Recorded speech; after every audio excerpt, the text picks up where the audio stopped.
My dear friends in our Lord, we have walked with Jesus through this whole season of Lent and have now come to the end of that journey.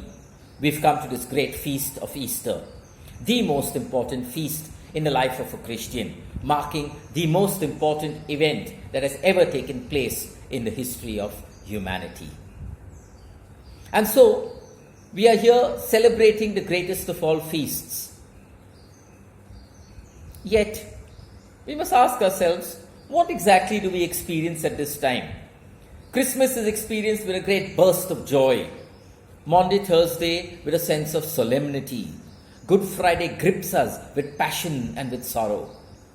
And sometimes when Easter comes along, we experience some amount of joy and hope, but we wonder, why does it not correspond to that greatness of the feast? This has been my experience, and I'm sure it has been the experience of many of you. The response, the answer to it, could perhaps be found in the very gospel passages that narrate what happened immediately after Jesus was risen and when he encountered people. Who were the people he encountered? The very same ones whom he had interacted with, his disciples. Jesus does not go in spectacular manifestations to the great princes and rulers. No, he goes back to the same people he had gathered in a group around him. And how does he interact with them?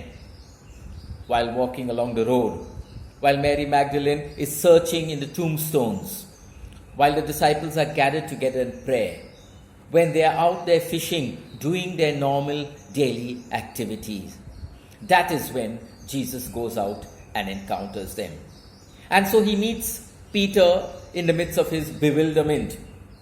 He meets Thomas in the midst of his doubt. He meets Mary Magdalene in the midst of her sorrow. He meets all the disciples in the midst of their daily activities. And this is a beautiful thing indeed, my dear friends, because Jesus is meeting us in the midst of our daily activities. And in that lies the significance of Easter. Not a big, spectacular manifestation in our lives, but Jesus present with us, Emmanuel with us every step of the way, talking to us, walking with us, explaining things to us, encountering us in all the events of our life. And this builds up that sense of joy and that sense of hope. Jesus is risen. Jesus is always with us. Happy Easter to all of you, and may we continue to experience the risen Lord powerfully in the daily events of our lives. God bless.